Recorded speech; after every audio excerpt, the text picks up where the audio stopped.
Hi, it's Oompie. My grandchildren call me that.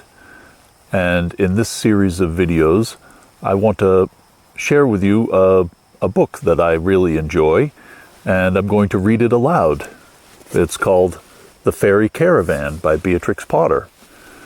And all Beatrix Potter's works were made public domain in 2014. That means I don't have to worry about copyright if I read them, but I believe that her drawings and pictures are still copyrighted, so I'm not going to show any of those. If you want to see them, you can pick up the book yourself, or even better, use your imagination to create images of your own from the words of the story. Anyway, I hope you enjoy. The Fairy Caravan, Chapter 1. In the land of green ginger, there is a town called Marmalade, which is inhabited exclusively by guinea pigs. They are of all colors, and of two sorts. The common, or garden guinea pigs, are the most numerous. They have short hair, and they run errands and twitter. The guinea pigs of the other variety are called Abyssinian cavies. They have long hair and side whiskers, and they walk upon their toes. The common guinea pigs admire and envy the whiskers of the Abyssinian cavies. They would give anything to be able to make their own short hair grow long. So there was excitement and twittering amongst the short-haired guinea pigs when Messrs. Ratton and Scratch, hair specialists, sent out hundreds of advertisements by post describing their new elixir. The Abyssinian cavies, who required no hair stimulant, were affronted by the advertisements. They found the twitterings tiresome. During the night between March 31st and April 1st, Messrs. Ratton and Scratch arrived in Marmalade. They placarded the walls of the town with posters, and they set up a booth in the marketplace. The next morning, quantities of elegantly stoppered bottles were displayed upon the booth. The rats stood in front of the booth and distributed handbills describing the wonderful effects of their new quintessence. Come, buy! Come, buy! Come, buy! Buy a bottle and try it on a doorknob. We guarantee that it will grow a crop of onions, shouted Messrs. Ratton and Scratch. Crowds of short-haired guinea pigs swarmed around the booth. The Abyssinian cavies sniffed and passed by upon their toes. They remarked that Mr. Ratton was slightly bald. The short-haired guinea pigs continued to crowd around, twittering and asking questions, but they hesitated to buy. The price of a very small bottle, holding only 2 thimblefuls, was 10 peppercorns. And besides this high charge, there was an uncomfortable doubt as to what the stuff was made of. The Abyssinian cavies spread ill-natured reports that it was manufactured from slugs. Mr. Scratch emphatically contradicted this slander.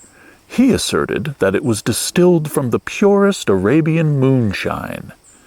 And Arabia is quite close to Abyssinia, said Mr. Scratch with a wink, pointing to a particularly long-haired Abyssinian cavie. Come, buy a sample bottle, can't you?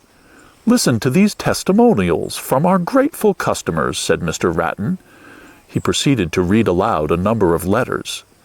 But he did not specifically deny a rumor that got about a certain notorious nobleman, a much-married nobleman, who had bought a large bottle of the quintessence by persuasion of the first of his 8 wives.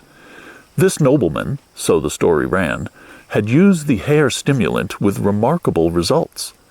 He had grown a magnificent beard, but the beard was blue. Which may be fashionable in Arabia, but the short-haired guinea pigs were dubious. Messrs. Ratton and Scratch shouted themselves hoarse. Come, buy a sample bottle, half price, and try it for salad dressing. The cucumbers will grow of themselves while you are mixing the hair oil and vinegar.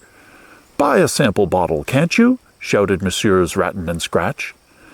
The short-haired guinea pigs determined to purchase one bottle of the smallest size, to be tried upon Tuppenny.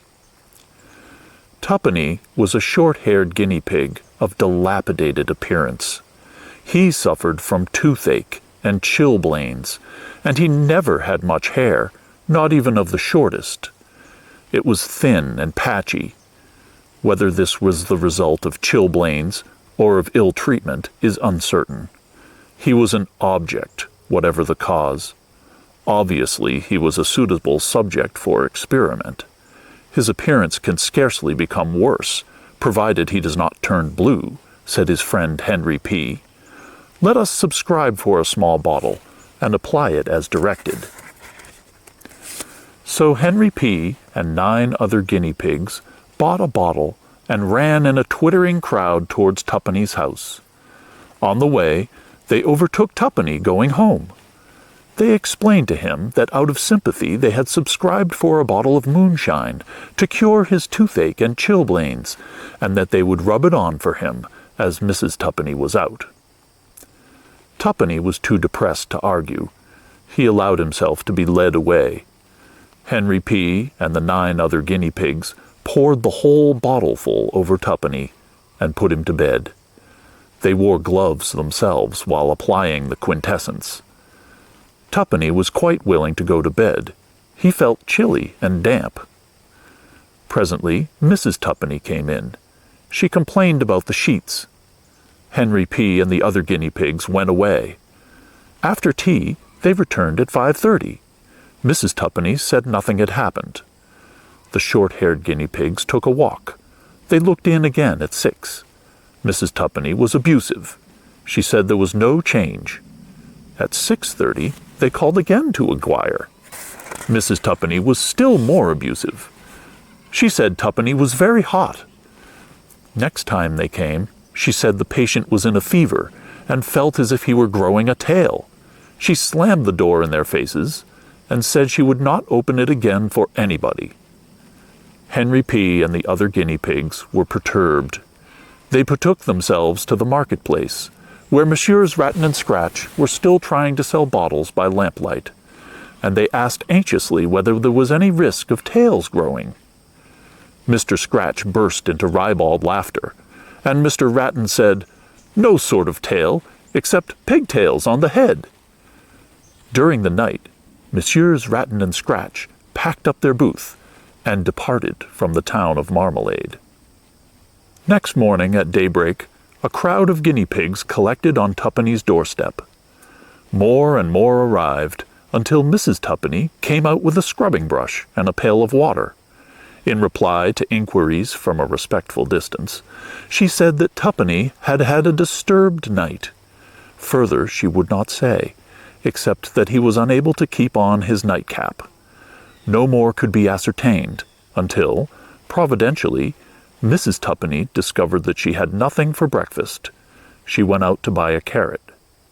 Henry P. and a crowd of other guinea pigs swarmed into the house as soon as she was round the corner of the street. They found Tuppenny out of bed, sitting on a chair, looking frightened. At least, presumably it was Tuppenny, but he looked different. His hair was all over his ears and nose, and that was not all, for whilst they were talking to him, his hair grew down onto his empty plate. It grew something alarming. It was quite nice hair, and the proper color. But Tuppenny said it felt funny, and sore all over, as if his hair were being brushed back to front, and prickly and hot, like needles and pins, and altogether uncomfortable. And well he might. His hair, it grew, and it grew, and it grew. Faster and faster, and nobody knew how to stop it. Messrs. Ratton and Scratch had gone away and left no address. If they possessed an antidote, there was no way of obtaining it. All day that day, and for several days, still the hair kept growing. Mrs. Tuppenny cut it, and stuffed pin-cushions with it, and pillowcases, and bolsters, but as fast as she cut it, it grew again. When Tuppenny went out, he tumbled over it, and the rude little guinea pig boys ran after him, shouting, "Old Whiskers!" His life became a burden. Then Mrs. Tuppenny began to pull it out. The effect of the quintessence was beginning to wear off. If only she would have exercised a little patience. But she was tired of cutting, so she pulled. She pulled so painfully and shamelessly that Tuppenny could not stand it. He determined to run away. Away from the hair pulling, and the chilblains, and the long-haired and the short-haired guinea pigs, away and away, so far away that he would never come back. So that is how it happened that Tuppenny left his home in the town of Marmalade and wandered into the world alone.